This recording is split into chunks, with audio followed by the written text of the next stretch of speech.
पुरुषोत्तम क्षेत्र जगन्नाथपुरी धाम की जय। श्री श्री जगन्नाथ बलदेव सुभद्रा जीव की जय। श्री श्री मथुरा वृंदावन धाम की जय। श्री श्री राधा कृष्ण गोप गोपीनाथ श्याम कुंड राधा कुंड गिरी गोवर्धन की जय। जय रूप सनातन भट्ट रघुनाथ श्री जीव गोपाल भट्टदास गुणेश्वर गोस्वामी प्रभु गान की जय। प्रेम से कह श्री कृष्ण चैतन्य प्रभु नित्यानंद श्री अद्वैत गदाधर शिवासादि श्री गौर भक्त वृंद की जाय। भवन मंगल हरिनाम संकीर्तन की जाय। ग्रंथराज श्रीमद् भागवतम की जाय। श्री श्री चैतन्य चरितामृत पाठ की जाय। श्रील कृष्णदास कविराज गोस्वामी की जाय। श्री श्री हरे कृष्ण नाम हट्ट की जाय। समवेत भक्त वृंद की जाय। निताई गौर सीतानाथ प्रेमानंदे हरि हरि बोल बोल हरि।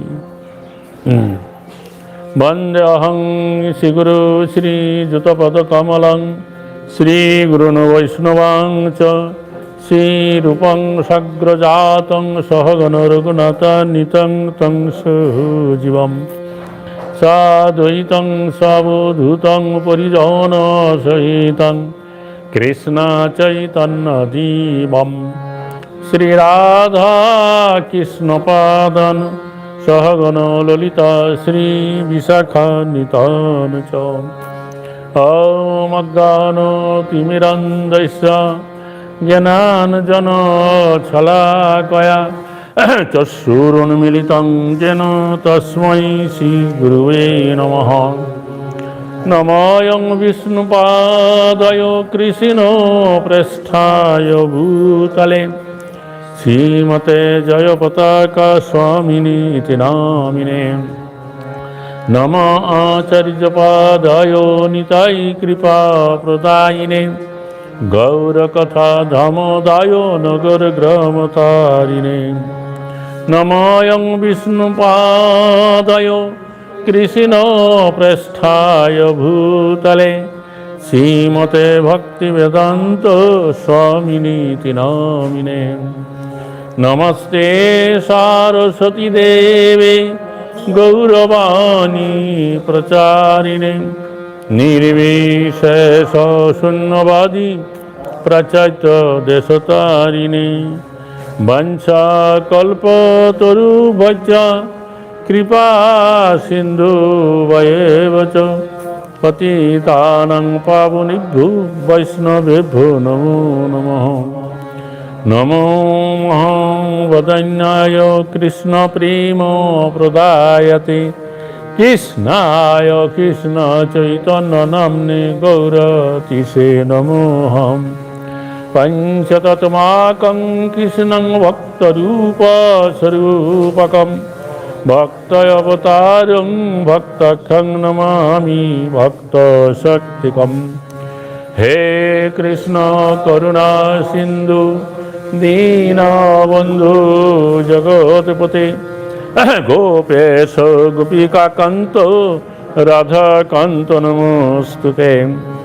तप्त कांचन गौरांगे राधे वृंदावनेश्वरी वृषभानुसुते देवी प्रणमामि हरिप्रिये। बिन्दायै तुलसीदेवायै प्रियायै केशवच्च च विष्णुभक्तिपति देवी सत्यवती नमो नमः।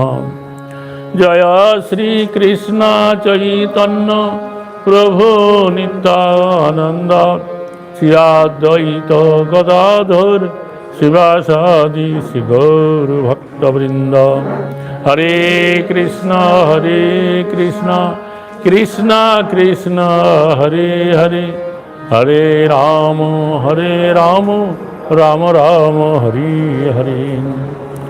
मुखं करोति वाचालं पङ्गुर्लङ्घयते गिरिं यत्कृपातमहं वन्दे परमानन्दमाधवम्।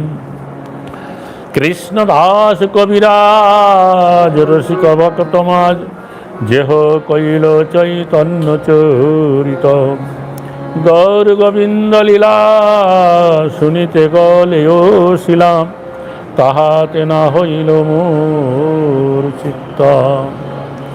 তো শ্রী শ্রী চৈতন্য চরিতামৃত। তো আজকে থেকে আমাদের পাঠ শুরু হবে এই চৈতন্য চরিতামৃতের মধ্যলীলার প্রথম পরিচ্ছেদ থেকে। প্রথম পরিচ্ছেদ থেকে। তো গত কয়েকদিন আমরা এই চৈতন্য চরিতামৃতের এই আদি লীলার অষ্টম থেকে সপ্তদশ পরিচ্ছেদ অবধি পাঠ আমরা কালকে শেষ করেছি। আর এই যে মধ্যলীলা পাঠ আজকে থেকে শুরু হচ্ছে, এই মধ্যলীলায় পঞ্চবিংশতি পরিচ্ছেদ আছে, মানে 25টা পরিচ্ছেদ আছে। তো কবিরাজ গোস্বামী প্রথমেই এই প্রথম পরিচ্ছেদে সংক্ষেপে সূত্র আকারে এই অন্তলীলার কি করেছেন, সূত্র আকারে বর্ণনা করেছেন। সূত্র বর্ণনা করেছেন।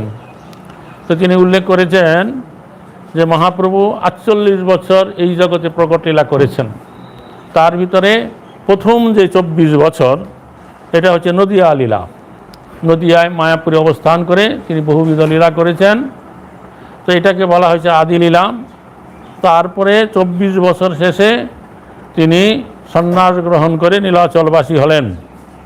তো এই যে 24 বছর পরে যে লীলা হলো এটাকে বলা হয়েছে শেষ লীলা। এই শেষ লীলার দুইটা অংশ আছে, একটা হচ্ছে মধ্যলীলা আর একটা হচ্ছে অন্তলীলা। তো মহাপ্রভু সন্ন্যাস গ্রহণ করবার পরে প্রথম 6 বছর বহু স্থানে গমনাগমন করেছেন। যেন এখান থেকে তিনি সন্ন্যাস গ্রহণ করলেন কাটোয়ায় গিয়ে। কাটোয়ায় সন্ন্যাস গ্রহণ করবার পরে 3 দিনের আরও দেশে ভ্রমণ করলেন। তারপরে 10 দিন শান্তিপুরে অদ্বৈত আচার্যের গৃহে অবস্থান করলেন। এই নদিয়াবাসী সমস্ত ভক্তরা সেখানে মহাপ্রভুর সঙ্গে গিয়ে মিলিত হলেন, তাদেরকে নিয়ে হরিনাম কীর্তন করলেন। তারপরে মহাপ্রভু তার মাতৃ আজ্ঞা অনুসারে তিনি নীলাচলে যাত্রা করলেন। তো তারপরে 1 মাস সময় লাগছিল তার নীলাচলে যেতে। মাঘ মাসে সন্ন্যাস গ্রহণ করলেন, ফাল্গুন মাসে নীলাচলে বাস করলেন। তারপরে চৈত্র মাস নীলাচলে অবস্থান করে সার্বভৌম ভট্টাচার্যকে এই ভক্তিপথে আনয়ন করেন। তারপর যখন বৈশাখ মাস পড়ল তখন মহাপ্রভু দক্ষিণ দেশে যাত্রা করলেন।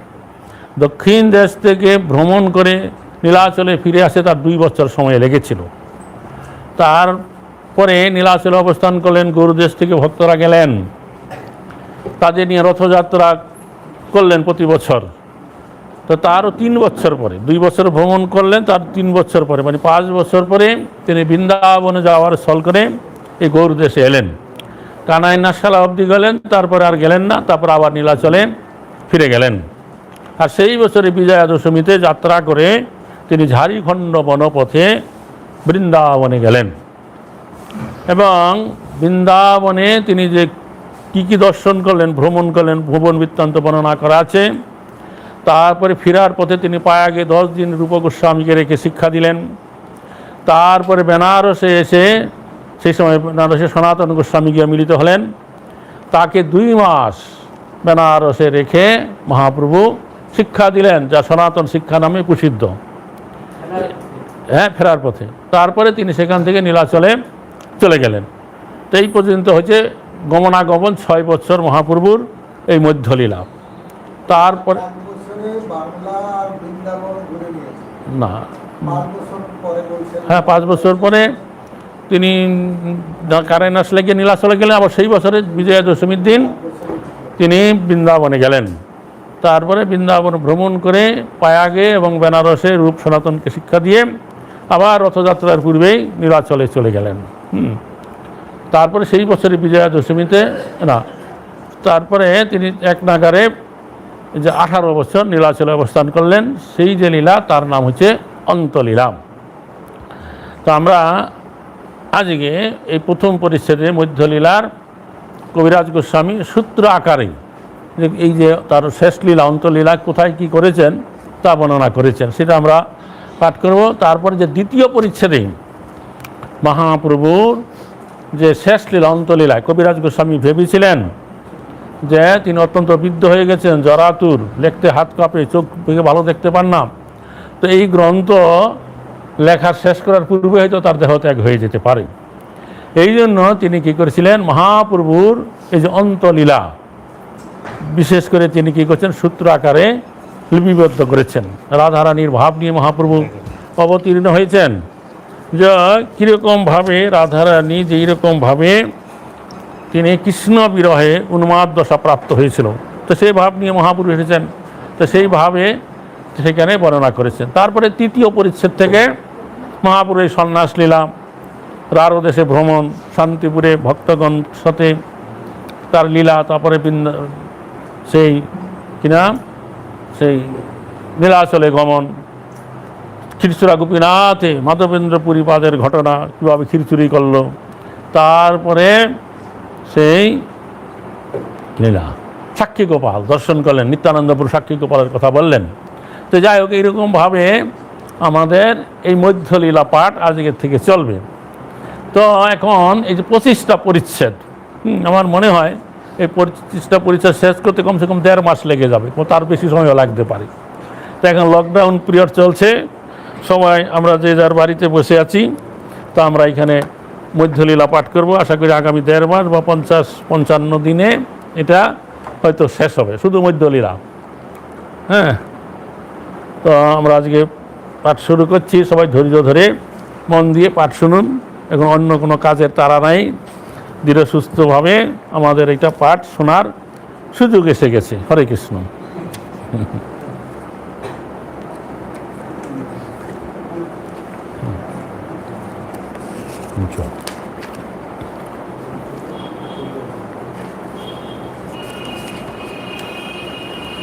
তো যস্য প্রসাদ অজ্ঞয়পি সদ্য সর্বজ্ঞতা ব্রজেত, স শ্রী চৈতন্যদেব মে ভগবান সংপ্রসীদতু। অজ্ঞ ব্যক্তিও যার প্রসাদে মানে কৃপায় অচিরেই সর্বজ্ঞতা লাভ করে, সেই পরমেশ্বর ভগবান শ্রী চৈতন্য মহাপ্রভু আমাকে কৃপা করুন। বন্দে শ্রীকৃষ্ণ চৈতন্য নিত্যানন্দ সহদিত, গৌরদয়ে পুষ্পবন্ত চিত্র সন্ন্যতমনুদৌ। উদয়াচল রূপ গৌরদেশে যুগপৎ সূর্য এবং চন্দ্রস্বরূপ আচার্য রূপে উদিত মঙ্গলদাতা জীবের অজ্ঞান অন্ধকার বিনাশকারী শ্রীকৃষ্ণ চৈতন্য নিত্যানন্দকে আমি বন্দনা করি। তো আকাশে চন্দ্র এবং সূর্য ওঠে, তো এখানে কবিরাজ গোস্বামী গৌরাঙ্গ এবং নিত্যানন্দকে এই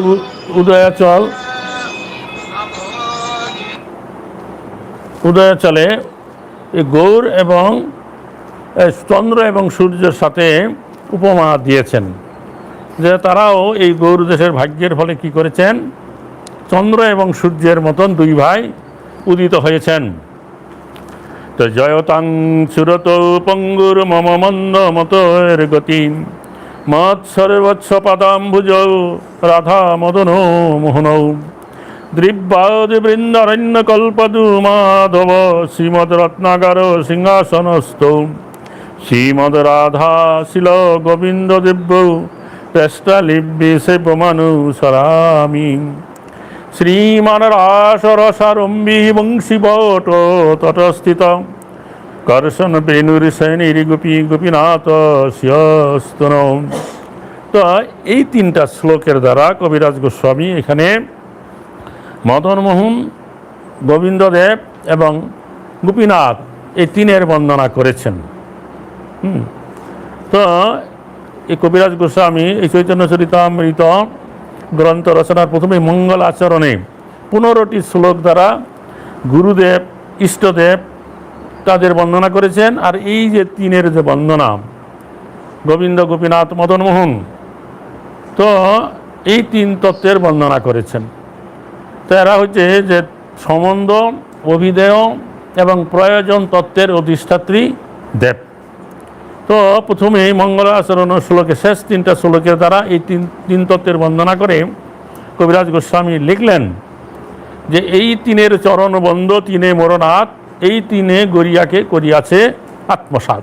এই 3-এর চরণবন্ধ গোবিন্দ, গোপীনাথ, মদনমোহনের, তো এই 3 কি করেছে, গরিয়াকে আত্মসাৎ করেছে। তো গৌরীয় কারা, যে শ্রীমন মহাপ্রভুর আগমনের পূর্ব অবধি এই জগৎবাসী তারা এই যে রাধা এবং কৃষ্ণকে একত্রে রেখে যে ভজনা বা আরাধনা করা যায় এটাই জগৎবাসী জানতো না।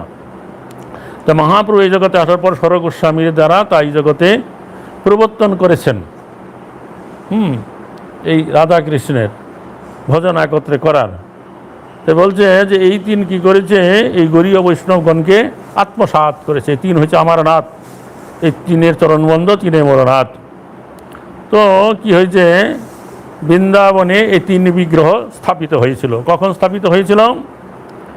যখন পঞ্চ পাণ্ডবেরা তাদের একমাত্র বংশধর নাতি পরীক্ষিত মহারাজকে হস্তিনাপুর সিংহাসনে অধিষ্ঠিত করালেন।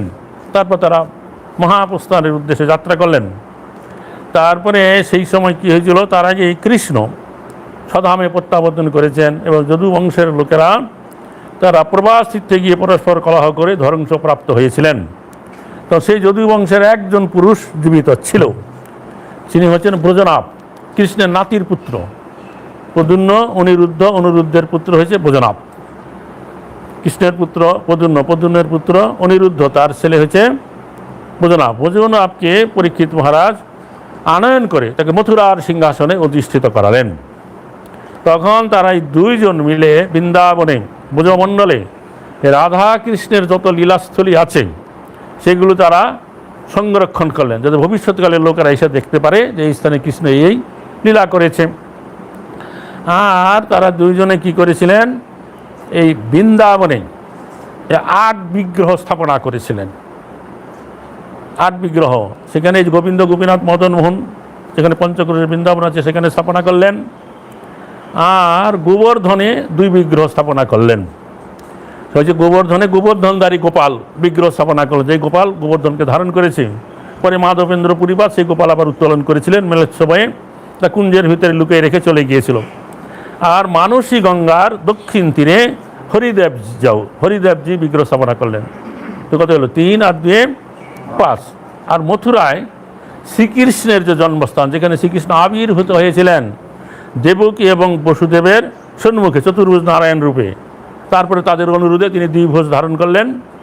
তো মথুরায় সেই কংসের কারাগারে তারা একটা মন্দিরে নির্মাণ করলেন এবং চতুর্ভুজ নারায়ণ বিগ্রহ সেখানে স্থাপনা করলেন। সেই বিগ্রহের নাম হলো আদি কেশব। পরবর্তীকালে জবনেরা আওরঙ্গজীব সেই মন্দির ভেঙে দিয়ে সেইখানে সেই মন্দিরের পাথর দিয়ে তারা একটা মসজিদ বানিয়ে রেখেছে। এবং সেই যে আদি কেশব বিগ্রহ এখন তার কিছুটা উত্তরে ছোট্ট একটা মন্দিরে দেখতে পাওয়া যায়। পান্ডারা বলে এটাই হচ্ছে সে আদি কেশব বিগ্রহ, লুকিয়ে রাখা হয়েছিল, পরে এইটা এখানে স্থাপন করা হয়েছে। বোঝা গেল? তো সেইখানে তারা সেই কারাগারের মধ্যেই কি করেছে, ওই মসজিদটা বানিয়ে রেখেছে আওরঙ্গজেব। তো ভারতবর্ষ যখন স্বাধীন হয় তখন লোকেরা বলছে আমাদের হিন্দুদের এই কৃষ্ণের জন্মস্থান, সেখানে এরকম সেই মন্দির ভেঙে মন্দিরে পাথর দিয়ে এরকম মসজিদ বানাইছে, এটাকে অপসারিত করে দেওয়া হোক, এইখানে আমাদের এই আদি কেশবকে স্থাপনা করা হবে মন্দির বানিয়ে। তখন এরকম যখন আলোচনা হয়, জওহরলাল নেহরু তা করতে দেয় নাই। উনি একটা রুল করলেন, ঠিক আছে এই মসজিদটা যেমন আছে তেমন থাকবে, এটা কোনো রিপেয়ারিং করা চলবে না, যখন এটা ভেঙে পড়ে যাবে তখন তা হবে, এরকম করে দিল। তখন হিন্দুরা কী করেছিল, ওই মসজিদের পাশে একটা স্থান নিয়ে ওইখানে একটা প্রাঙ্গণ করলেন এবং সেখানে কৃষ্ণের বাল গোপাল বিগ্রহ রেখে তারা এখন সেবা করছে। আর তারপরে তখন হিন্দুরা দেখছে যে এটা তো আর সরানো যাবে না, রাষ্ট্র ক্ষমতা নাই, তখন তারা সেই মসজিদের পাশে বিশাল একটা মন্দির করেছে। মন্দির করে ওখানে রাধা কৃষ্ণের বিগ্রহ স্থাপনা করেছে, বড় বিগ্রহ, তার সেবা পূজা করছে। আমাদের একজন মহারাজ বলেছিলেন যে এখানে এই রাধা কৃষ্ণ বিগ্রহ স্থাপন করাটা ঠিক হয়নি, এখানে চতুর্ভুজ নারায়ণ বিগ্রহ স্থাপন করা ঠিক ছিল। আর ওইখানে কি করেছে, চারিদিকে মাইক লাগে 24 ঘন্টা হরিনাম কীর্তন হচ্ছে, হরে কৃষ্ণ মহামন্ত্র, যে এমনি তো উঠছে না, যে হরে কৃষ্ণ মহামন্ত্র শব্দ তরঙ্গ ওই মসজিদের ভিতরে যাবে, এই হরে কৃষ্ণ ধ্বনি শুনে যদি এটা উঠে যায়। তো যাই হোক এরকমভাবে আছে। তারপরে কয় বিগ্রহ হলো, 6 বিগ্রহ। তারপরে মাঠ বনে তারা কি করেছিলেন, দাউজি এবং রেবতীর বিগ্রহ স্থাপনা করেছিলেন। সেই বিগ্রহ এখন আছে। পরবর্তীকালে যে মহাপ্রভুর সময়ে মহাপ্রভু গোস্বামীগণকে আজ্ঞা দিয়েছিল তোমরা বৃন্দাবনে গিয়ে ভজন করবে আর ভক্তি গ্রন্থ প্রণয়ন করবে এবং লুপ্ত তীর্থ উদ্ধার করবে। অর্থাৎ এই যে 5000 বছর আগে রাধা কৃষ্ণ যেই লীলা করেছিল, তো সেই লুপ্ত তীর্থ উদ্ধার করবে। তখন সেখানে ওই যে রেবতী দাউজির বিগ্রহ বৈজনাথ এবং পরীক্ষিত স্থাপনা করলেন। তো পরবর্তীকালে এক সময় কী হয়েছিল, এই ম্লেচ্ছ যবনদের ভয়ে সেখানকার পূজারীরা ওর পাশে একটা পুকুর আছে, সে পুকুরটা ক্ষীরি পুষ্করিণী বলে, সেইখানে পুকুরের মধ্যে লুকিয়ে রেখে ওরা চলে গিয়েছিল। তারপর কয়েকশো বছর ধরে এভাবে ওই পাকের ভিতরে বিগ্রহ আছে। সনাতন গোস্বামী যখন ওখানে ভজন করছিলেন তখন তিনি কিভাবে কোনোভাবে জানতে পেরেছেন ওই পুকুরের ভিতরে রেবতী দাউজি আছে। তখন একসময় সনাতন গোস্বামী ওই গ্রামে গেলেন, তো সমস্ত গ্রামবাসীদের ডেকে বললেন যে তোমাদের এই গ্রামে যে ব্রজনাথ পরীক্ষিত মহারাজ যে রেবতী দাউজির বিগ্রহ স্থাপনা করেছিলেন, সেই বিগ্রহ কোথায় গেল এখন কেউ বলতে পারে না। তখন সনাতন গোস্বামী বললেন তোমাদের এই যে পুষ্করিণীতে আছে, পুষ্করিণী পাড়ে বসে এই সভা করছিলেন, এই পুষ্করিণীর ভিতরে সেই পাকের ভিতরে ওই রেবতী দাউজি আছে। তোমরা কি করো, লোক লাগিয়ে এটা জল সিঞ্চন করো আর পাক তুলতে থাকো, পাকের ভিতরে তাকে প্রাপ্ত হওয়া যাবে। তখন তারা খুব উৎসাহ করে সে জল সিঞ্চন করলেন, জল উঠে ফেলাই দিলেন, তারপর পাক সরাইতে লাগলো, পাক সরাইতে পাকের ভিতরেই সেই রেবতী দাউজির বিগ্রহ পাওয়া গেল। তখন তাকে তুলে উঠে সনাতন গোস্বামী সমস্ত ব্রজবাসী ব্রাহ্মণদেরকে নিয়ে খুব সুন্দর করে সেই বিগ্রহ স্নান কার্যাদি অভিষেক করালেন এবং বস্ত্র পরালেন। আর সেই গ্রামবাসী ব্রজবাসী ব্রাহ্মণদেরকে বললেন এটা হচ্ছে তোমাদের সেবা, তোমরা এই গ্রামের যত ব্রাহ্মণ আছো তোমরা এই বিগ্রহের সেবা করো। বোঝা গেল? তখন থেকে সেই ব্রজবাসী মাঠবনের ব্রাহ্মণ পণ্ডিতেরা তারা সেই বিগ্রহ সেবা করতে লাগলো, ক্রমে ক্রমে ভক্তরা আসতে লাগলো, তারপর সুন্দর মন্দিরে নাট মন্দির সেবা পূজা চলতে লাগলো। হ্যাঁ, বলরাম এইদিকে আছে, রেবতীটা একটু আড়ালে আছে, ওই দিকে দরজাতে গিয়ে দেখতে হয়, রেবতীকে সরাসরি দেখা যায় না। তো তারপরে কি হয়েছিল, ওই এক সময়ে সনাতন গোস্বামীরা যখন খড়গোস্বামীরা যখন বৃন্দাবনে ভজন করছিলেন, তখন এই দিল্লির সম্রাট ছিল আকবর। তার পরবর্তীকালে যখন ঔরঙ্গজেব সম্রাট হয়েছিল, তিনি অনেক অত্যাচার করেছিল হিন্দুদের উপরে। এই যে গোবিন্দজির মন্দির ছিল সেটা 7 তলা ছিল, এখানে গেলে কয়তলা দেখা যায়, 3 তলা দেখা যায়, উপরে 4 তলাটা ভেঙে দিয়েছেন। তো তার রাজধানী ছিল মুঘল সম্রাটের রাজধানী ছিল আগ্রা। একদিন সন্ধ্যা পরে রাত্রিতে তিনি তার রাজপ্রাসাদের ছাদের উপরে পায়চারি করছিলেন, তখন এই উত্তর পূর্ব কোণার দিকে একটা আলোকবর্তিকা দেখতে পেলেন। তখন তার পাইক পেয়েদারকে জিজ্ঞাসা করলেন এই আলোটা কিসের। গোবিন্দ মন্দিরে কি হতো, প্রতিদিন সন্ধ্যাবেলা ওখানে মানে একটা প্রদীপ জ্বালানো হতো, সে বিশাল বড় একটা প্রদীপ, তার উপরে 1 পণ ঘি দেওয়া হতো এবং ওখানে সেই পরিমাণ তুলা দেওয়া হতো, আর ওখানে কপিকলের সাহায্যে সেটা উপরে উঠতো 7 তলার উপরে, আর সারা রাত ধরে সেই প্রদীপটা জ্বলতো, 1 পণ ঘিয়ের প্রদীপ। তো সেটা আগ্রা থেকে দেখেছে, আর তারা বলছে এটা হিন্দুদের গোবিন্দ মন্দিরের প্রদীপ। তখন সে ঔরঙ্গজেব বলছে না, এটা তো অসহ্য ব্যাপার, আমার সাম্রাজ্যের ভিতরে এই হিন্দুদের মন্দিরের প্রদীপ এত উঁচুতে জ্বলবে, এটা হতে পারে না। তখন তার পাইক পেয়েদেরকে আদেশ করলে তোমরা যাও গোবিন্দ মন্দিরের ওই উপরে চূড়াটা ভেঙে দাও। তখন এই গোবিন্দ, গোপীনাথ, মদন মোহন, রাধা দামোদর, রাধা বিনোদ, রাধা দামোদর, এই মন্দিরের সমস্ত পূজারীরা ছিল আমাদের এই গৌরীয় বৈষ্ণবরা পূজা করত। তখন সেই সমস্ত বিগ্রহগণ স্বপ্নে দেখালেন পূজারীদেরকে, তোমরা আমাকে রক্ষা করতে পারবে না, এখানে মেলেচ্ছ যবনের আসছে, অনেক অত্যাচার হবে, তোমরা এক্ষুনি জয়পুরের রাজাকে খবর দাও, সেই জন্য এসে আমাদেরকে নিয়ে যায়। তখনকার দিনে কোথায় যেতে হলে ঘোর সোয়ার হয়ে যেতে হতো, দ্রুত যদি কেউ যেতে চায় ঘোড়ায় চড়ে 1 ঘন্টায় 80 কিলোমিটার চলে যেতে পারত।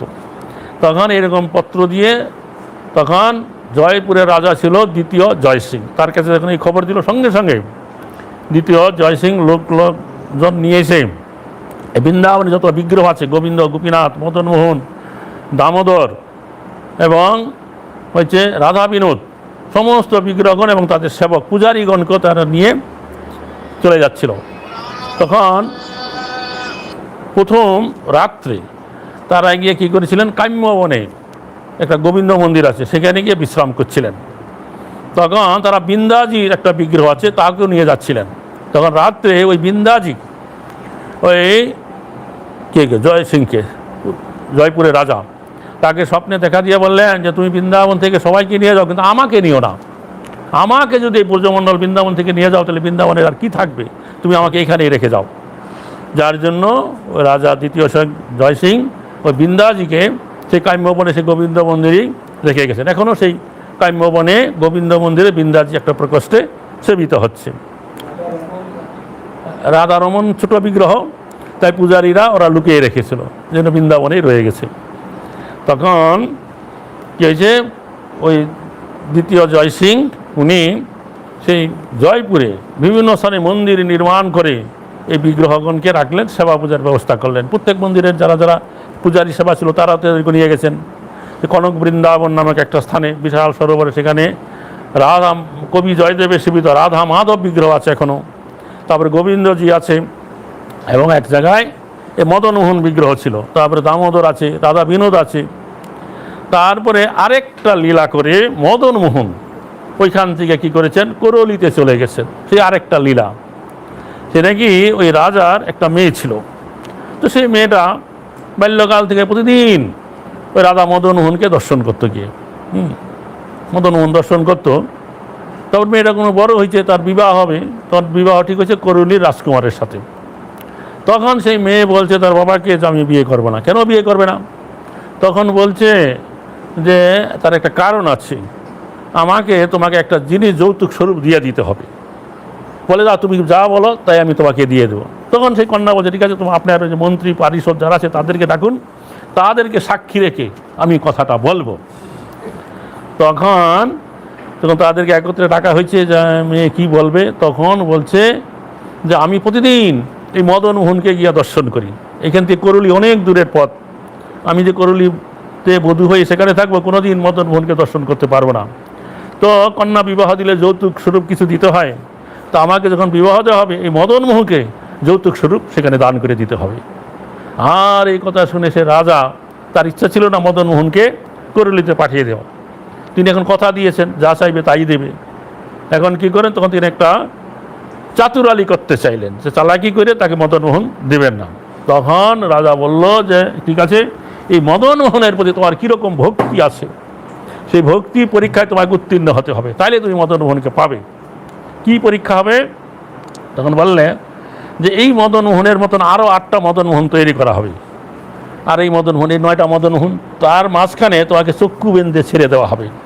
তুই যেই মদনমোহনকে স্পর্শ করতে পারবে তাকেই আমি দিয়ে দেব।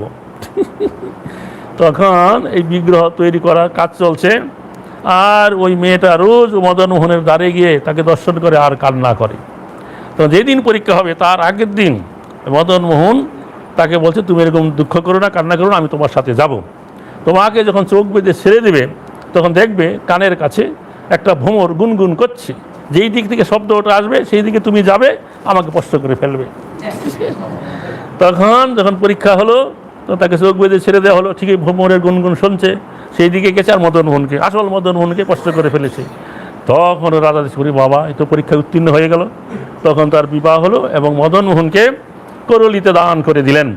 এখনও সেই করলিতে সেই মদনমোহন সেবিত হচ্ছে, বোঝা গেল। তাহলে এইরকম বিচিত্র ব্যাপার হলো। এবং সে তখন আওরঙ্গজেবের লোকজনের এসে গোবিন্দ মন্দিরের উপরে 4টা তলা ভেঙে দিল, মদনমোহনের চূড়াটা ভেঙে ফেললো, আর বিগ্রহগণকে তারা আর খুঁজে পায় নাই। তারপরে এরকম এত কিছু করার পরেও সেই যে আওরঙ্গজেব, তার শেষ জীবনে তার মনে একটা অনুতাপ এসেছিল যে আমি যা কিছু করলাম এটা ঠিক নয়, ভুল করেছি, অন্যায় করেছি।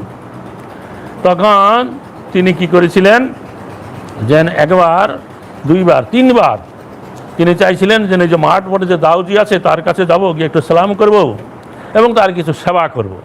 কিন্তু যতবার উনি যেতে চায় নানা রকম বাধা আছে। কোনো সময় যেতে চাইছে মানে শিলাবৃষ্টি হচ্ছে, সৈন্য সামন্ত নিয়ে ফিরে আসছে। আরেকবার যেতে ভীমরোল বলতা এসে কামড়াচ্ছে। তখন তিনি ভাবলো যে আমি এত পাপী আছি, হ্যাঁ, আমি যে ওখানে গিয়ে বলদেবজিকে দর্শন করব, তার কিছু সেবা করব, সেই যোগ্যতা আমার নাই। তখন উনি কী করলেন, ওই দাউজি মন্দিরের চারিপাশে যে 7টা মৌজা আছে, এক এক 2-3টা গ্রাম নিয়ে একটা মৌজা হয়, এই 7টা মৌজা তিনি কী করলেন, ওই দাউজির নামে লিখে দিলেন যে এই 7টা মৌজা এলাকায় যত রাজস্ব আদা হবে, ভূমির খাজনা আদায় হবে, এর ভিতরে যত হাট বাজার আছে তার থেকে যত রাজস্ব হবে, তা সমস্ত কিছু দাউজির ভাণ্ডারে জমা হবে এবং তার দ্বারা দাউজির সেবা হবে, এটা লিখে দিলেন। আর উনি কী করলেন, যে দাউজি মন্দিরে ঢুকতে একটা ফটক মানে গেট করলেন, উপরে একটা নহবতখানা করলেন, সেখানে কিছু লোককে, মুসলমান লোককে নিযুক্ত করলেন। এখানে যখন সকাল সন্ধ্যায় এবং দুপুরে যখন দাউজির আরতি বাজবে, তখন তুমি এখানে বসে কী করবে, ঢেরা পিটাবে। বোঝা গেল, লোকেরা দূরে থেকে শুনে বুঝতে পারবে যখন দাউজির মধ্যাহ্নকালীন আরতি, সন্ধ্যা আরতি, মঙ্গল আরতি হচ্ছে। তার বিনিময়ে ওই লোকটাকে কী হচ্ছিল, 15 বিঘা জমি দিয়েছিল, এই জমি চাষবাস করে তুমি খাবে। তো সেটা অনেক দিন অবধি ছিল। গত 15-20 বছর আগে তার যে বংশধর, তারা এটা কাজটা করতো, তারা চলে গেছে ওখান থেকে দিল্লি, এখন অন্য লোক নিযুক্ত করা হয়েছে। আর এই যে আওরঙ্গজেব তাম্রপাত্রে লিখে দিয়েছিলেন 7টা মৌজার কথা, 7টা মৌজার থেকে যা রাজস্ব আদায় হবে তা এই দাউজির ভাণ্ডারে হবে। তো তারপর মুঘল সাম্রাজ্য শাসনের পরে এই দেশে ইংরেজ শাসন আসছে, তখন কিন্তু এই নিয়মটা পাল্টানো হয় নাই। তারপর ভারতবর্ষ স্বাধীন হলো 47 সালে, এখনও ওই 7টা মৌজা যা রাজস্ব আদায় হয় ওই দাউজির ভাণ্ডারে জমা হয়। আওরঙ্গজেব যা কিছু তাম্রপাত্রের মধ্যে লিখে দিয়ে গেছে, সে তাম্রপাত্র এখনও সেখানে মন্দিরে সংরক্ষিত আছে। তো যাই হোক, তো এইরকম অদ্ভুত ভগবানের ভক্তের তাদের লীলা। হ্যাঁ, আচ্ছা, গৌরীয় কথাটার মানে হলো যে যারা শ্রীমন মহাপ্রভুর পদাঙ্ক অনুসরণ করে রাধা কৃষ্ণের যারা ভজনা করে, তারাই হচ্ছে গৌরীয়। গৌরীয় হতে পারে, যাই হোক, ওরা উৎকল দেশের বলে উড়িয়া বলছে, ওরাও আসলে গৌরীয় বৈষ্ণবই, গৌরীয়। হ্যাঁ হ্যাঁ, রেবতী, রেবতী আর বলদেব 2 বিগ্রহ। আচ্ছা, তো জয় জয় গৌরচন্দ্র, জয় কৃপা সিন্ধু, জয় জয় শচীসুত, জয় দীনবন্ধু, জয় জয় নিত্যানন্দ, জয় দ্বৈত চন্দ্র, জয় শিবাসাদি, জয় গৌর ভক্তবৃন্দ। পূর্বে কহিল আদি লীলার সূত্রগণ, যাহা বিস্তারিয়াছেন দাস বৃন্দাবন, অতএব তার আমি সূত্রমাত্র কহিল, যে কিছু বিশেষ সূত্র মধ্যেই কহিল। তো এখানে কবিরাজ গোস্বামী বলছেন যে আমি পূর্বে কী করছি, সূত্র আকারে আদি লীলা বর্ণনা করেছি, এবং শ্রীল বৃন্দাবন দাস ঠাকুর তা বিস্তারিতভাবে বর্ণনা করেছেন। তাই আমি সেই সমস্ত ঘটনা সূত্র আকারে বর্ণনা করেছি, এবং বিশেষ বিশেষ ঘটনাগুলো সূত্রের মধ্যে বর্ণনা করেছি। তো এবে কহি শেষ লীলার মুখ্য সূত্রগণ, প্রভুর অশেষ লীলা না যায় বর্ণন। তো কবিরাজ গোস্বামী বলছেন, এখন আমি এই অন্তহীন অন্তলীলার কথা বর্ণনা করা সম্ভব নয়, তবে এখন আমি শেষ লীলার মুখ্য মুখ্য ঘটনাগুলো সূত্রের আকারে এই পরিচ্ছেদে বর্ণনা করব। তার মধ্যে যেই বাগ দাস বৃন্দাবন চৈতন্য মঙ্গলে বিস্তারী করিলা বর্ণন, সেই ভাগের ইহা সূত্রমাত্র লিখিব, তাহা যে বিশেষ কিছু ইহা বিস্তারিব। তো কবিরাজ গোস্বামী বলছেন, বৃন্দাবন দাস ঠাকুর চৈতন্য ভাগবতের গ্রন্থে যেই সমস্ত লীলা বিস্তারিতভাবে বর্ণনা করেছেন, সেইগুলো আমি কেবল সূত্রের আকারে বর্ণনা করব, বিস্তারিতভাবে বর্ণনা করব না। আর বিশেষ ঘটনাগুলো আমি এখানে বিস্তারিতভাবে বর্ণনা করব যা রয়ে গেছে। তো চৈতন্য লীলার বেশ দাস বৃন্দাবন, তার আজ্ঞাই করু তার উচ্ছিষ্ট চরবন। তো মহাপ্রভুর লীলা বর্ণনাকারী ছিল বৃন্দাবন দাস ঠাকুর হচ্ছেন ছিল বেশ অবতার, তারই আজ্ঞায় আমি কেবল তারই উচ্ছিষ্ট চর্বণ করছি। ভক্তি করে করি শিরে ধরি তাহার চরণ, শেষ লীলার সূত্রগণ করিয়ে বর্ণন। তো ভক্তি বলে তার শ্রীপাদ পদ্ম মস্তকে ধারণ করে আমি এখন শ্রী চৈতন্য মহাপ্রভু শেষ লীলার বিষয়বস্তু সূত্র আকারে বর্ণনা করব। 24 বছর প্রভুর গৃহে অবস্থান, তাহা যে করিলা লীলা আদি লীলারাম, তো শ্রীমান মহাপ্রভু 24 বছর তিনি গৃহে অবস্থান করেছিলেন এবং সেই সময় তিনি যেই লীলাবিলাস করেছিলেন তাকে বলা হয় আদি লীলা। 24 বছর শেষে যেই মাঘ মাস, তার শুক্লপক্ষে প্রভু করিলা সন্ন্যাস। 24 বছর শেষে শ্রী চৈতন্য মহাপ্রভু মাঘ মাসের শুক্লপক্ষে সন্ন্যাস গ্রহণ করেন। সন্ন্যাস করিয়া 24 বছর অবস্থান, তাহা যেই লীলা তাহা শেষ লীলারাম। 24 বছর বয়সে সন্ন্যাস গ্রহণ করার পরে যে লীলা করলেন তা হচ্ছে শেষ লীলা, তার নাম। তো শেষ লীলার মধ্যয়ন্ত 2 নাম হয়, লীলা বেদে বৈষ্ণব সব নাম বেদ কয়। তো শেষ লীলার মধ্য এবং অন্ত নামক 2টি ভাগ আছে। তো লীলা বেদে বৈষ্ণবেরা এই বিভাগ করেছেন। তার মধ্যে 6 বৎসর গমনাগমন, লীলাচল গৌর সেতুবন্ধ বৃন্দাবন।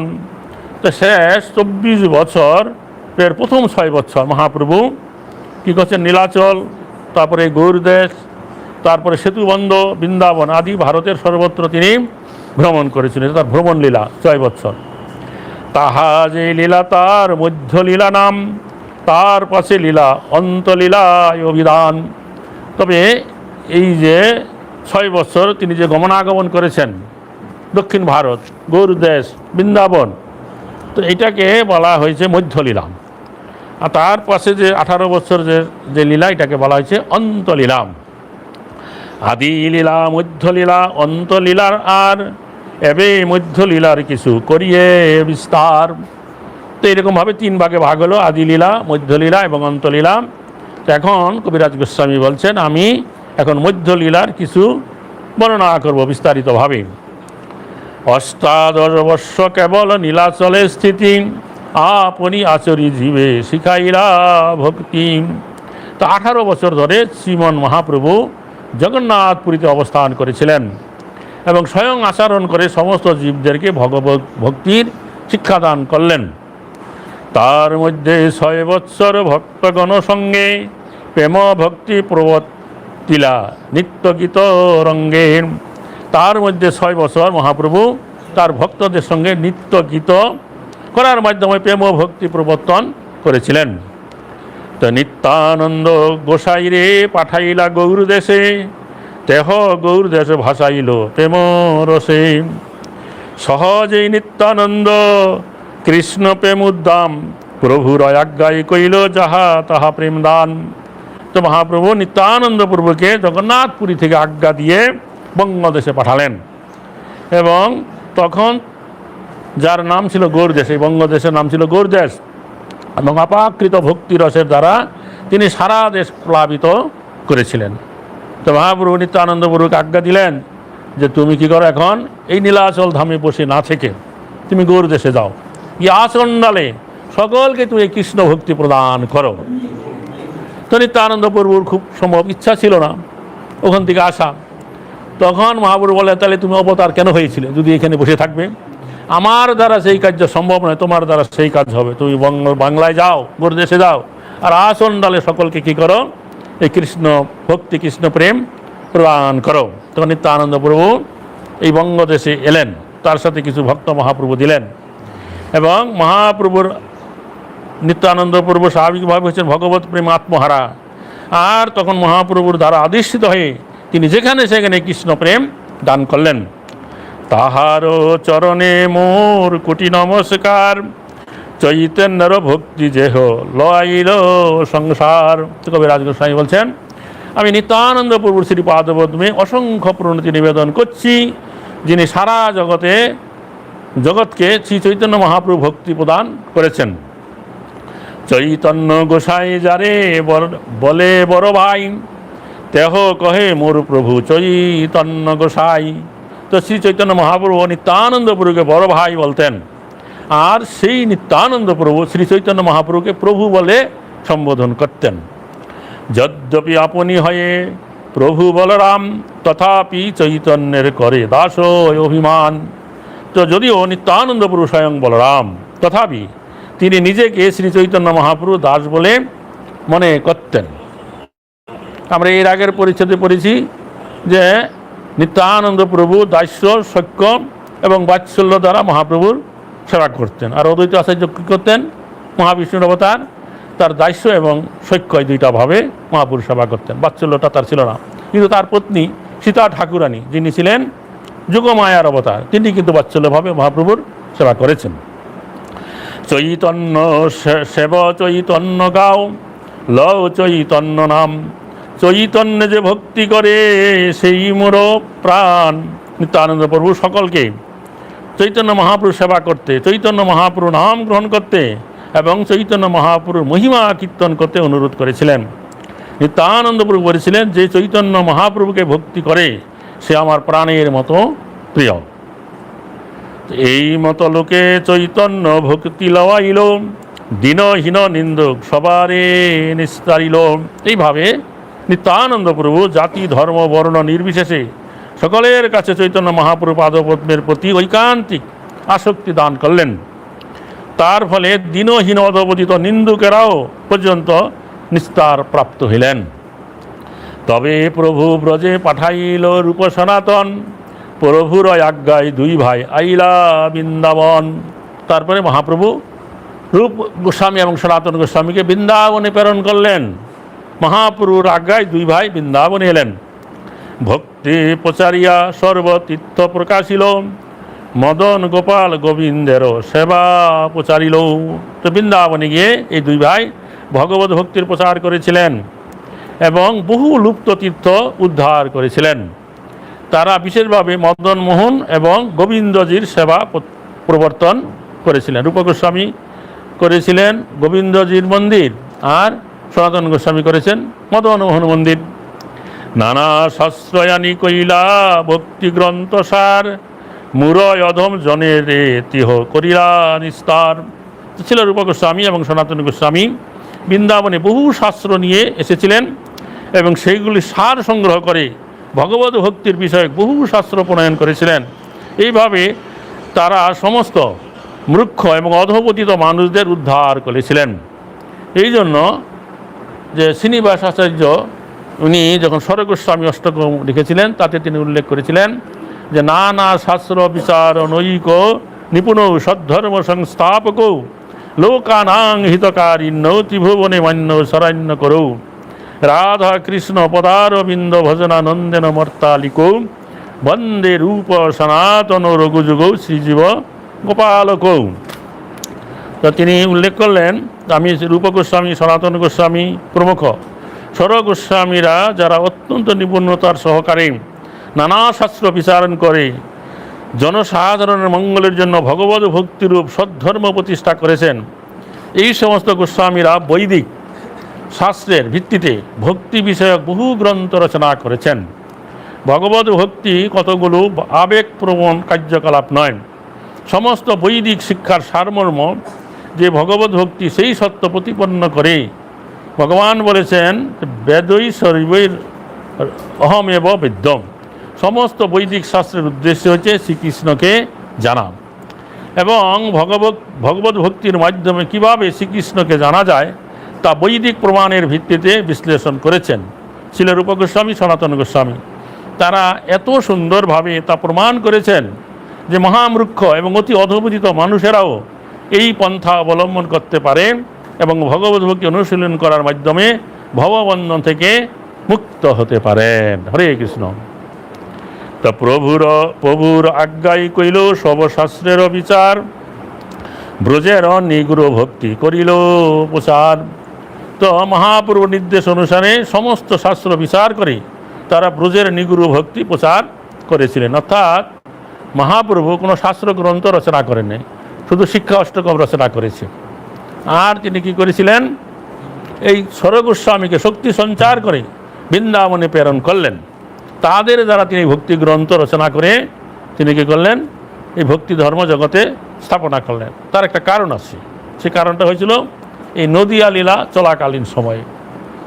সেটা হয়েছিল কি যে মহাপ্রভু এবং তার সহপাঠী ছিলেন আরেকজন, তার নাম ছিল কিনা রঘুনন্দন নাকি রঘুনাথ নামে একজন, এই নবদ্বীপবাসী। এক সময় তারা দুইজন কি করেছিলেন, এই নৌকায় করে গঙ্গা পার হয়ে ওই পারে যাচ্ছিলেন কি আসছিলেন। তখন মহাপ্রভু কী করেছিলেন, তিনি এই ব্যাকরণ শাস্ত্রের একটা টিপ্পনী রচনা করেছিলেন। তখন ওইটা কি করেছিলেন, ওই যে রঘুনাথ তার সহপাঠী তাকে দেখাইছিলেন।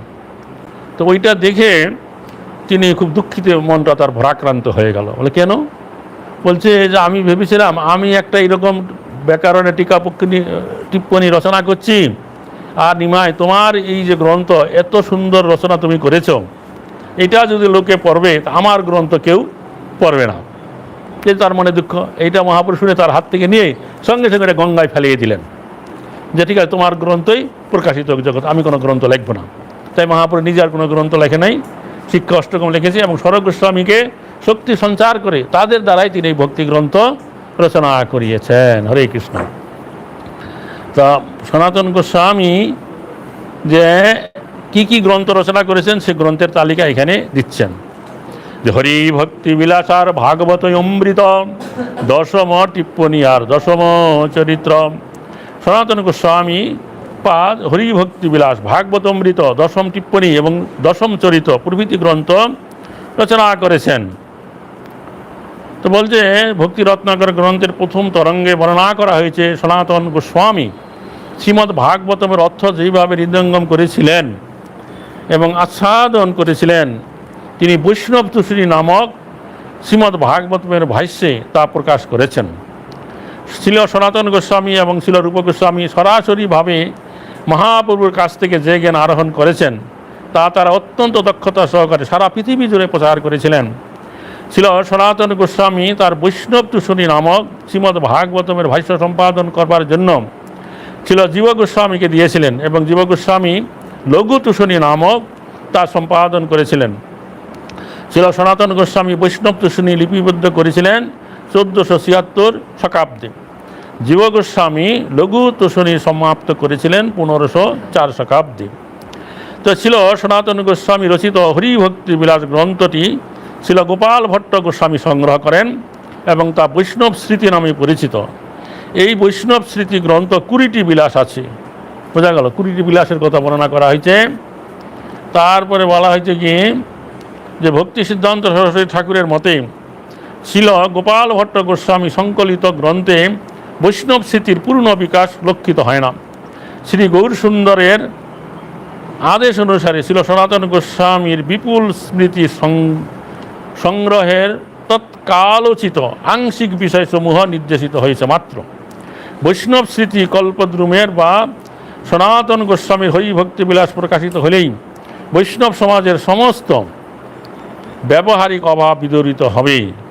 শ্রী হরিভক্তি বিলাস থেকে শ্রী গোপাল ভট্ট গোস্বামী প্রভুর ভক্তিবিলাস গ্রন্থ সংক্ষিপ্তভাবে রচিত হয় বলে স্মার্ত সমাজের প্রভাবে এই ভক্তিবিলাস গ্রন্থ দ্বারা সমস্ত ব্যবহারিক কার্যের মীমাংসা পাওয়া যায় না।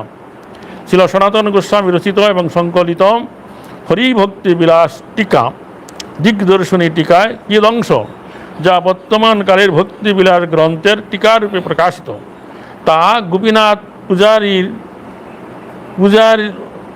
পূজা অধিকারী সংকলিত দিগ্দর্শন বলে কেউ কেউ প্রচার করেন। তো যাই হোক, বৃহৎ ভাগবতমিত গ্রন্থে 2টি খণ্ডে ভগবত ভক্তির সিদ্ধান্ত নিরূপিত হয়েছে। প্রথম খণ্ডে ভগবত ভক্তি বিশ্লেষণ করা হয়েছে, তাতে ভৌম, দিব্য, ব্রহ্মলোক, বৈকুণ্ঠ লোকের বর্ণনা করা হয়েছে। সেখানে ভক্তদের বর্ণনা করা হয়েছে যথা প্রিয় ভক্ত, প্রিয়তম ভক্ত এবং পূর্ণ ভক্ত।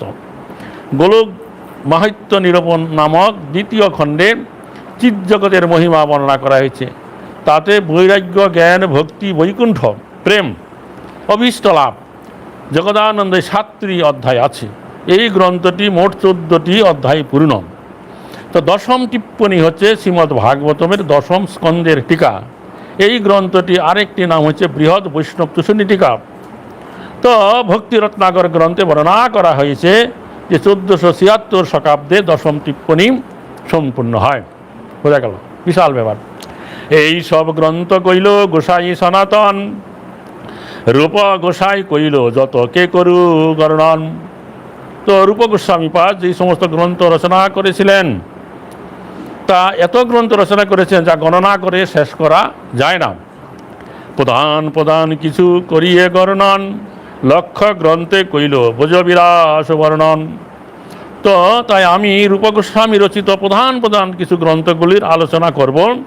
তিনি শত সহস্র গ্রন্থে বৃন্দাবনে শ্রীকৃষ্ণের লীলাবিলাসের কথা বর্ণনা করেছেন। রসামৃত সিন্ধু আর বিদগ্ধ মাধব, উজ্জ্বল নীলমণি আর ললিত মাধব, দান কেলি কৌমদি আর বহু স্তবাবলী, অষ্টাদশ লীলা ছন্দ আর পদ্মাবলী, গোবিন্দ বিরোধাবলী তাহার লক্ষণ, মথুরা মহাত্ময়ার নাটক বর্ণন। এই সমস্ত গ্রন্থগুলো রূপ গোস্বামী রচনা করেছেন। হরে কৃষ্ণ। লঘু ভাগবত অমৃতাদি কে করু গণন, সর্বত্র করিল ব্রজ বিলাস বর্ণন। তার ভাতস্পুত্র নাম শ্রীজীব গোসাই, যত গ্রন্থ কইল তার অন্ত নাই। তো তাদের ভাতস্পুত্র রূপ এবং সনাতন গোস্বামীর ভাতস্পুত্র হচ্ছে জীব গোস্বামী। তিনি যে গ্রন্থ রচনা করলেন তার অন্ত নাই। শ্রী ভাগবত সন্দর্ভ নাম গ্রন্থ বিস্তার, ভক্তি সিদ্ধান্তের তাতে দেখাইয়াছেন পার। তো শ্রী ভাগবত সন্দর্ভে শ্রী রূপ গোস্বামী ভগবত ভক্তি চরম সিদ্ধান্ত নিরূপণ করেছেন। তো এই মতো নানা গ্রন্থ করিয়া প্রকাশ, গোষ্ঠী সহিত কইরা বৃন্দাবনে বাস। এইরকমভাবে রূপ গোস্বামী, সনাতন গোস্বামী, জীব গোস্বামী এবং তাদের পরিবারের সমস্ত সদস্য বৃন্দাবনে বাস করে ভক্তি বিষয়ক বহু গ্রন্থ প্রকাশ করেছেন। প্রথম বৎসরে অদ্বৈতাদি ভক্তগণ প্রভুরে দেখিতে কহিল নীলাদ্রিগমন। অর্থাৎ মহাপ্রভু নীলাচলে গিয়ে মাঘ মাসের সন্ন্যাস গ্রহণ করলেন, ফাল্গুন মাসে নীলাচলে বাস গিয়া পৌঁছলেন, আর চৈত্র মাসে নীলাচলে অবস্থান করে সার্বভৌম ভট্টাচার্যকে এই ভক্তিপথে আনয়ন করেন। যখন বৈশাখ মাস পড়ল তখন তিনি দক্ষিণ দেশে গেলেন, কালাকৃষ্ণ দাসকে সঙ্গে নেয়। সেখান থেকে ফিরে আসতে তার 2 বছর লেগেছিল। তো সেই বছরেই অদ্বৈত আচার্য সহ সমস্ত মহাপুরু ভক্তরা নীলাচলে গেলেন। রথযাত্রা দেখি তাহা রহিলা 4 মাস, প্রভুর সঙ্গে নিত্য গীত পরম উল্লাস। তো সেখানে রথযাত্রা দেখে সমস্ত ভক্তরা সেখানে 4 মাস থাকলেন এবং মহাপুরুর সাথে নিত্য গীত করলেন পরম উল্লাসে। বিদায় সময়ে প্রভু কহিলা সবারে, প্রত্যাব্দ আসিবে সবে গুন্ডিচা দেখিবারে। তো তাদের 4 মাস পরে কার্তিকী পূর্ণিমার পরে ভক্তগণকে যখন মহাপ্রভু বিদায় দিচ্ছিলেন, তখন মহাপ্রভু সমস্ত ভক্তগণকে আজ্ঞা দিলেন, তোমরা প্রতি বছরই হরে কৃষ্ণ এই গুন্ডিচা দেখবার জন্য এই নীলাচল ধামে আসবে। বোঝা গেল? অর্থাৎ গুন্ডিচা মন্দির হচ্ছে জগন্নাথ মন্দির থেকে 2-2.5 কিলোমিটার পূর্বে। জগন্নাথের রথযাত্রা করে সেই গুন্ডিচা মন্দিরে গিয়ে 8 দিন থাকেন, তারপর আবার ওখান থেকে ফিরে আসেন। তো বলছে যে এই যে গুন্ডিচা মন্দির, এটা হচ্ছে সুন্দরাচলে অবস্থিত। অর্থাৎ জগন্নাথ যেখানে থাকেন সেটা হচ্ছে নীলাচল, আর সেটা হচ্ছে দ্বারকা তত্ত্ব। আর যে সুন্দরাচলটা হচ্ছে কি, যেখানে গুন্ডিচা মন্দির আছে সেটা হচ্ছে সুন্দরাচল, সেটা বৃন্দাবন তত্ত্ব। তো বলছে যে উড়িষ্যায় রথযাত্রা উৎসবের নাম হয়েছে জগন্নাথ দেবের গুন্ডিচা যাত্রা। হ্যাঁ, এই অনুষ্ঠানকে অন্যেরা বলে রথযাত্রা উৎসব, কিন্তু উড়িয়াবাসীরা এই অনুষ্ঠানকে বলে গুন্ডিচা যাত্রা, জগন্নাথের গুন্ডিচা যাত্রা। প্রভুর আজ্ঞায় ভক্তগণ প্রত্যাব্দ আসিয়াম, গুন্ডিচা দেখিয়া যান প্রভুরে মিলিয়াম। 20 বৎসর রইছে কইলা গতাগতি, অনন্যে দোহা বিনা নাহি স্থিতি। এইভাবে 20 বৎসর গমনাগমন হয়। তার ফলে পরিস্থিতি এত গভীর হয়ে ওঠে যে মহাপ্রভু এবং তার ভক্তরা পরস্পর সঙ্গে মিলিত না হয়ে থাকতে পারতেন না। শেষ আর যেই রহে 12 বৎসর, কৃষ্ণেরও বিরহ লীলা প্রভুর অন্তর। তো প্রথম 6 বছর তো গমনাগমন হলো, তারপরে যে 12 বৎসর 12 বৎসর ছিল, তো সেটা বলছে শেষ 12 বৎসর মহাপ্রভু কি করেছিলেন, কৃষ্ণের বিরহ লীলা আস্বাদন করে অতিবাহিত করেছিলেন।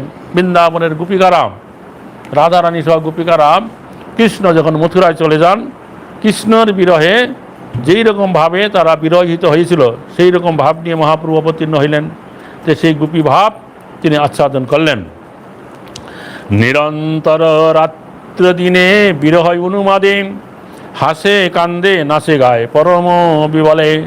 এইভাবে কৃষ্ণ বিরহে শ্রী চৈতন্য মহাপ্রভু দিন রাত উন্মাদের মতো আচরণ করতেন। কখনো কখনো তিনি হাসতেন, কখনো কাঁদতেন, কখনো তিনি নাচতেন, আবার কখনো তিনি গভীর বিষাদে মগ্ন হয়ে ক্রন্দন করতেন। যেই কালে করেন জগন্নাথ দর্শন মনে ভাবে কুরুক্ষেত্রে পাইয়াছি মিলন। তো বলছেন যখন মহাপ্রভু জগন্নাথ দেবকে দর্শন করতেন তখন ব্রজ গোপিকারা দীর্ঘ বিরহের পরে কুরুক্ষেত্রে শ্রীকৃষ্ণকে দর্শন করে যেই ভাব অনুভব করেছিলেন সেই ভাব তিনি অনুভব করতেন। আচ্ছা, ব্যাপারটা হচ্ছে যে কৃষ্ণ যখন দ্বারকায় চলে গিয়েছিলেন তার অনেক বছর পরে একবার সূর্যগ্রহণ হচ্ছিল। তো সূর্যগ্রহণ উপলক্ষে দ্বারকাবাসী ভক্তদেরকে নিয়ে কৃষ্ণ কী করেছিলেন, এই কোথায় সূর্যকুণ্ডে এসেছিলেন কুরুক্ষেত্রে একটা সূর্যকুণ্ড আছে। এখনও আমাদের ভারতের নিয়ম হচ্ছে যখন সূর্যগ্রহণ হবে তখন বহু মানুষ ভক্ত তারা কি করেন কুরুক্ষেত্রে ওই সূর্যকুণ্ডের তীরে গিয়ে অবস্থান করে, তারপরে সেখানে তারা স্নান করে। বহু প্রাচীন কাল থেকে প্রথা চলে আসছে। কৃষ্ণ দ্বারকাবাসী ভক্তদেরকে নিয়ে সেই কুরুক্ষেত্রে এসেছেন, শিবির করে সূর্যকুণ্ডের তীরে আছেন। আর এই দিকে নন্দ মহারাজ সহ সমস্ত গোপেরাম, সমস্ত রাধারানী সখীরা সহ তারাও কি করেছে সেই সময় ওই কুরুক্ষেত্রে গেছেন। তখন এই দ্বারকাবাসী ভক্ত আর এই ব্রজবাসী ভক্তদের মিলন হয়েছে। তো সেই মিলনে রাধারানীর যে ভাব উদয় হয়েছিল সেই ভাবের কথা এখানে বর্ণনা করছে মহাপ্রভু যখন জগন্নাথকে দর্শন করতেন, যখন জগন্নাথের হাতে বাঁশি নাই, তো দ্বারকার কৃষ্ণ, তখন তার সেই কুরুক্ষেত্রে রাধারানীর ভাবের কথা মনে হতো।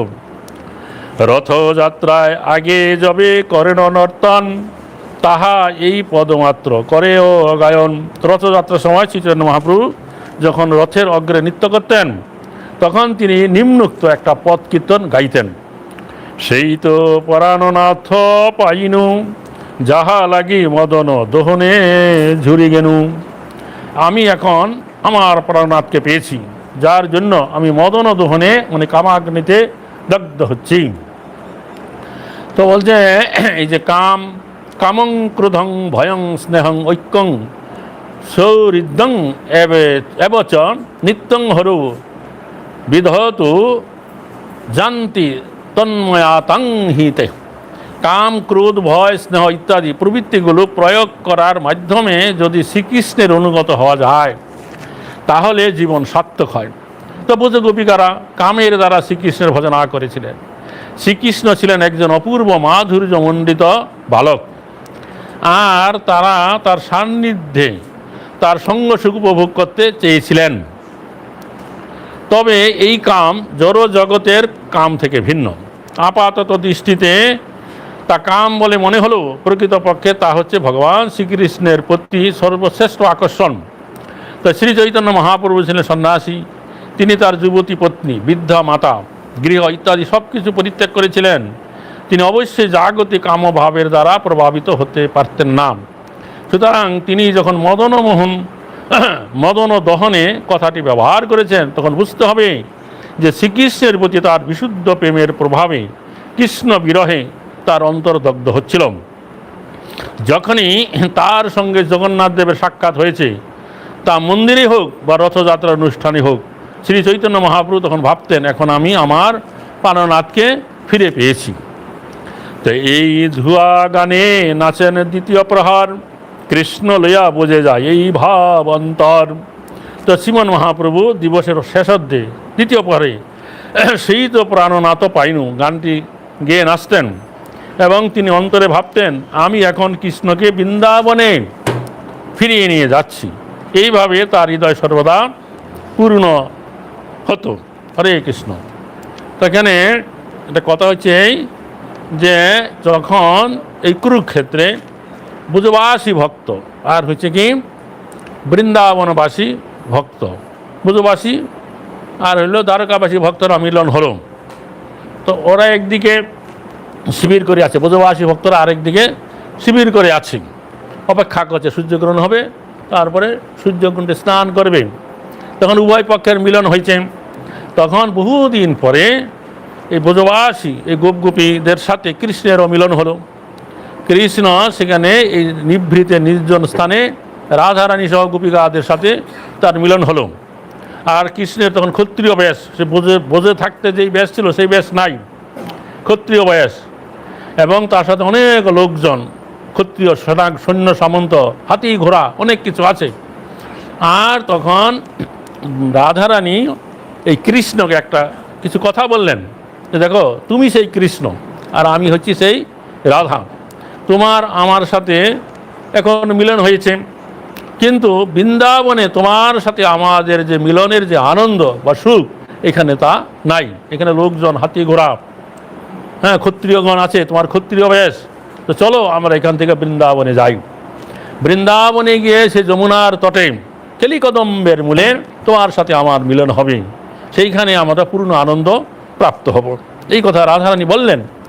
আর কৃষ্ণের কোনো কথা বলার অপেক্ষা না করেই সেই ব্রজ গোপিকারা তখন কী করেছেন, কৃষ্ণকে একটা রথে বসাই তারা দড়ি ধরে টানতে টানতে বৃন্দাবনের দিকে নিয়ে যাচ্ছেন। তো এটাই হচ্ছে রথযাত্রার নিগুড় রহস্য কথা। এটা চৈতন্য মহাপ্রভু ওই নীলাচলের রথযাত্রায় উদ্ঘাটন করলেন। এর আগে কেউ এই নিগুড় রহস্য জানতো না। লোকেরা জানতো জগন্নাথ নীলাচল থেকে গুন্ডিচায় যায়, ও গুন্ডিচা হচ্ছে ইন্দ্রদুম্ন রাজার পত্নীর নাম অনুসারে এই মন্দির, সেখানে যায়, এবং সেটা বৃন্দাবন তত্ত্ব। কিন্তু নিগুড় রহস্য মহাপ্রভু উদ্ঘাটন করলেন। এরপরে আরও অনেক কিছু আছে বর্ণনা করবার, তো আজকে করবো, 8 বেজে গেছে। তো বলতে এইভাবে নিত্য মধ্যে পরে এক শ্লোক, সেই শ্লোকের অর্থ কেহ নাহি বোঝেল। তো রথযাত্রায় মহাপ্রভু নৃত্য করতে করতে একটা শ্লোক তিনি আবৃত্তি করলেন, যেই শ্লোকের অর্থ কেউ বুঝতে পারলো না। কেন মহাপ্রভু এরকম একটা শ্লোক আবৃত্তি করছে? সেই শ্লোকটা হচ্ছে কি, য কৌমার হর সয়ে বহি বরস্তা এব চৈত্র খপাস্তে চোদুন্মিলনং মালতী সুর ভয় পৌরা কদম্ব নীলাম সা চৈবাস্মি তথাপি তত্র সুরত ব্যাপার লীলাবিধৌ রেবারুদোষী বেতসিত রুতলে চেত সমুৎকণ্ঠতে। সেই শ্লোকের অর্থ হয়েছে, যিনি কৌমার কালে রেবা নদীর তীরে আমার চিত্ত হরণ করেছিলেন, তিনি এখন আমার পতি হয়েছেন। এখন সেই চৈত্র মাসের জ্যোৎস্না আলোকিত রজনীতে সেই পরিস্ফুটিত মালতী পুষ্পের সৌরভ রয়েছে, আর সেই মধুর সমীরণ কদম্ব কানন থেকে প্রবাহিত হচ্ছে। সুরত ব্যাপারে লীলা কার্যে আমি সেই নায়িকা উপস্থিত, তথাপি আমার চিত্ত এই অবস্থায় সন্তুষ্ট না হয়ে রেবা নদীর তীরে বেতসিত রুতলের জন্য নিতান্ত উৎকণ্ঠিত হয়েছে। এই কথা, এই শ্লোকটা মহাপ্রভু আবৃত্তি করলেন। তো এখানে বলা হয়েছে যে রূপ গোস্বামীপাদ এই শ্লোকটা তার পদ্মাবলীতে উদ্ধৃত করেছেন। তো শোনা যায় বৈষ্ণবরা অনেকে বলে যে এই যে শ্লোকটা, এটা কোনো বৈষ্ণবদের রচিত শ্লোক নয়, একটা দক্ষিণ ভারতীয় একজন কবি, যে যিনি বৈষ্ণব নন, তার কাব্যের একটা শ্লোক এখানে মহাপ্রভু আবৃত্তি করছে। মহাপ্রভু ভক্তরা অবাক হয়ে গেলেন।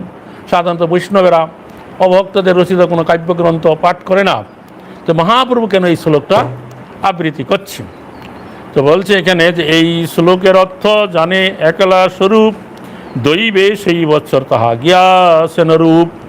এই শ্লোকের যে কী অর্থ, কেন মহাপ্রভু এই শ্লোকটা আবৃত্তি করছে, তা অন্য কেউ জানতো না, একমাত্র স্বরূপ দামোদর গোস্বামী জানতেন।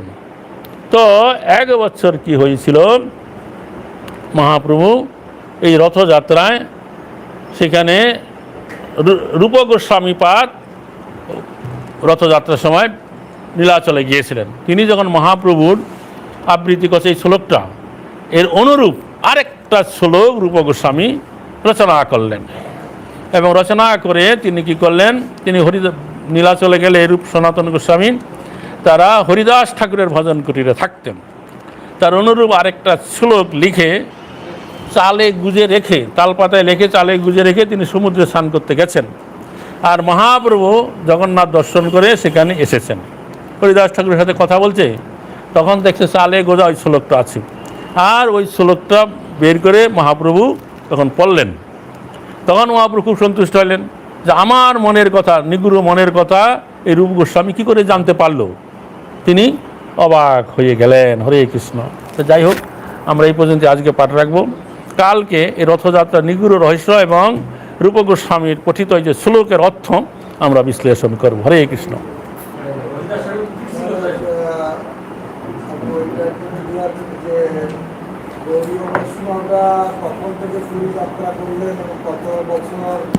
আচ্ছা,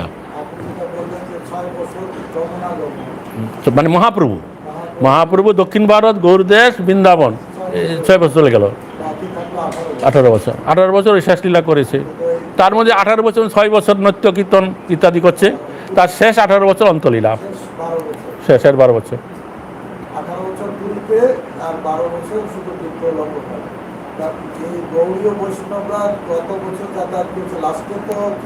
বলছি এটা হচ্ছে যেন ওই যে মহাপ্রভু দক্ষিণ ভারত থেকে যখন ফিরে আসছেন 2 বছর পরে, তো সেই বছর থেকে তারা গেছেন প্রতি 3 বছর, প্রতি বছরে যেত।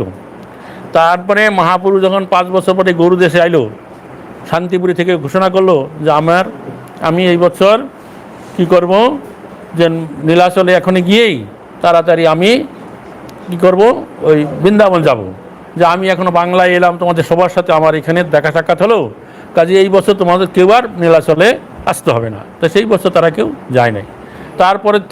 তারপরের বছর মহাপ্রভু আবার এই বৈশাখ জ্যৈষ্ঠ মাসে নীলাচলে ফিরে এসছে। সেই বছর আবার সব ভক্তরা গেছে, তখন থেকে প্রতি বছরই গিয়েছে। সেটা তারপরে আরেকটা লীলা হয়েছিল। হ্যাঁ, যে আমি নিজে ভক্তরা গেছে। ঠিক আছে, কি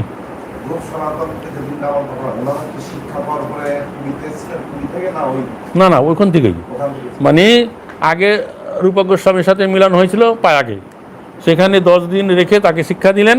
তারপর তাকে আজ্ঞা দিন তুমি এখন বৃন্দাবনে যাও, বৃন্দাবনীকে লুপ্ত তীর্থ উদ্ধার ভক্তি গ্রন্থ রচনা করো। তারপর পায়াক থেকে যখন বেনারস এলেন, সেখানে সনাতন গোস্বামীকে মিলিত হলেন, তাকে 2 মাস রেখে শিক্ষা দিলেন। যা এই মধ্যলীলায় 5ম পরিচ্ছেদ থেকে 25 পরিচ্ছেদ অবধি বর্ণনা করা আছে। তারপর তাকে বৃন্দাবনে পাঠাইলেন। তারপরে মহাপ্রভু যখন ওই নীলাচলে এসে বাস করতে লাগলেন স্থায়ীভাবে, সেই সময়ে একবার সনাতন গোস্বামী এসেছিলেন নীলাচলে মহাপ্রভুর সাথে মিলিত হইতে, আরেকবার রূপ গোস্বামী এসেছিলেন। হ্যাঁ, আগে এসেছিলেন, গেছে। হ্যাঁ, এই একটা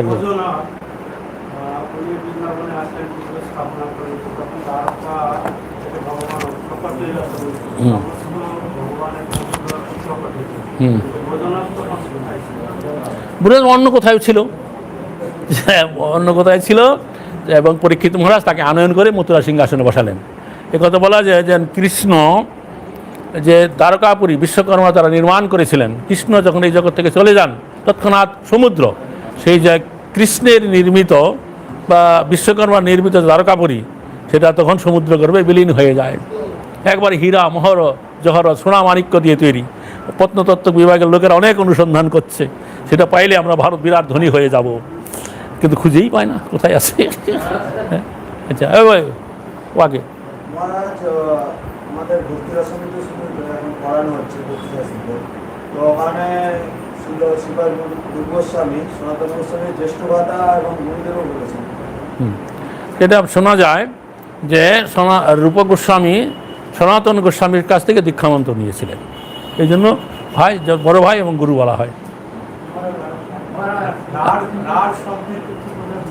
রার দেশ মানে আমাদের যেখান থেকে গঙ্গা প্রবাহমান আছে তার পশ্চিম দিকের বর্তী যে স্থান বাংলার, ওইটাকে রারো দেশ বলে, যেখানে গঙ্গা প্রবাহিত হয় নাই, সে সারা বাংলাটা নিয়েই গৌরদেশ। আচ্ছা, এই যাই একটা বনবাড়ি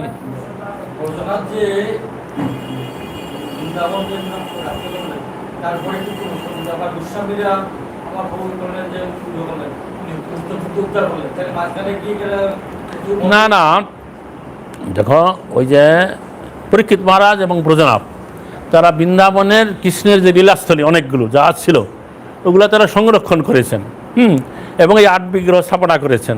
তারপর তো তারা সময় চলে গেছে, তারপরে যে 5000 বছর ধরে যে লীলা, আগে যে লীলা হয়েছিল লোকেরা কিছুই জানতো না, কোথায় কী লীলা হয়েছে।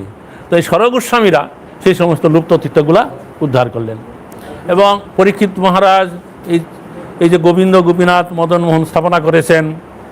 তারপরে যে এই যে পাণ্ডবেরা, পরীক্ষিত মহারাজের যারা পিতামহ 5 ভাই পঞ্চপাণ্ডব এবং দ্রৌপদী, তারা কাম্যবনে যে এক জায়গায় কুটির বেঁধে বাস করেছিলেন 12 বছর বনবাস করেন, 1 বছর অজ্ঞাতবাস। ওনারা কাঠ বাঁশ ঘাস দিয়ে কুটির নির্মাণ করে বাস করছেন। তো পরীক্ষিত মহারাজ ওখানে গিয়ে তিনি চাইলেন যে এই যে স্থানটা আমাদের পিতামহরা বাস করেছে এই স্থানটা সংরক্ষণ করতে হবে। হাজার হাজার বছর পরে মানুষ আইলেও যেন বুঝতে পারবে পাণ্ডবরা এইখানে বনবাস সে সময় ছিলেন। তখন তিনি সেই স্থানে কী করলেন, পাথর দিয়ে একটা 84 খাম্বাযুক্ত ঘর নির্মাণ করলেন। এখনও সেই কাম্যবনে সেই ঘর দেখা যায়, প্রত্নতত্ত্ব আছে। আচ্ছা আচ্ছা, তারপরে এই যেখানে যখন গোবিন্দ গোপীনাথ বিগ্রহ যখন স্থাপনা করলেন বৃন্দাবনে, 3 বিগ্রহ প্রথম, তখন এই পরীক্ষিত মহারাজের মা বলে উত্তরা দেবী, তিনি তখন বৃন্দাবনে এলেন, এই 3 বিগ্রহ দর্শন করলেন।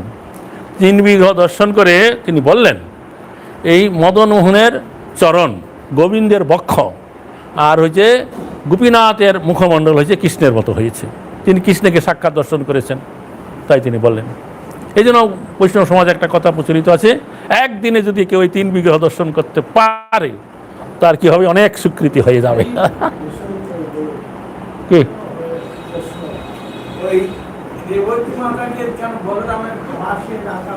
কোথায়? রেবতী, রেবতী। যাই হোক, যে কোনো একটা কারণ আছে, বলরাম আছে সিংহাসনে, তার ওই সাইডে আড়ালে রেবতী আছে, তাকে দত্ত না, সেটা না, অন্য কারণ আছে। তাকে দর্শন করতে হলে রেবতীকে সামনের দিয়ে দর্শন না করে ওই সাইড দিয়ে দেখলে দেখা যায়।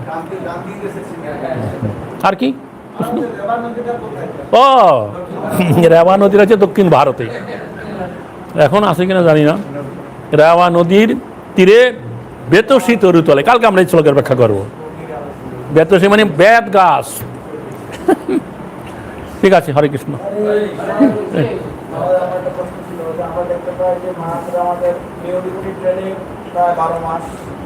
তারপরে রেগুলার আমরা ক্লাস শুনি, সবসময় সাথে সঙ্গে পাই, কিন্তু মহাশোরার মত এবং সনাতন সমপ্রাপ্ত মহাপুর মাত্র 10 না হলো 2 মাস তাদেরকে ট্রেনিং দিলেন, তারপরে বিভিন্ন পাঠিয়ে দিলেন। বিশাল কিছু উপস্বর এবং সনাতন কি করে করলেন? এটা কারণ হচ্ছে মহাপুরুষ স্বয়ং ভগবান, সর্বশক্তিমান, অচিন্ত্য শক্তি তার আছে। তো তাদের এই দৈন্যতা দেখে, ভক্তি দেখে তাদের প্রতি তিনি কৃপা করলেন।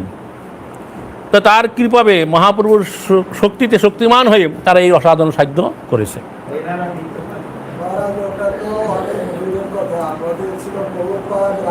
হ্যাঁ হ্যাঁ, সারা ভক্ত কামাল করে দিল। মানে এই যুগে আমাদের প্রভুপাদ একবার মাত্র রাশিয়ায় গিয়েছিলেন, আর ওই রাশিয়ার সরকার কোনো সভা সমিতি, কোনো জন সমাগমে কোনো কী করতে দিতেন না, প্রচার করতে দেন নাই, ওই রাশিয়ার লোকদের সাথে মিশতে দেয় নাই কমিউনিস্ট সরকার। তো ওইখানে কি হয়েছিল, আমাদের ভারতের যে কিনা ওই যে রাষ্ট্রদূত, তার ছেলে ছিল, সে ছেলে আমাদের ভারতবর্ষ থেকে একটা সন্ন্যাসী এসছে, তার কাছে ওই যে আমাদের প্রভুপাদের সেবক ছিল শ্যামসুন্দর, তো তারকে কিছু সাহায্য করতে চাইছে, ওখানে কোনো জিনিসপত্র কিনা, ওই কিনা সেই কিনা, কিছু অনেক কষ্টকর।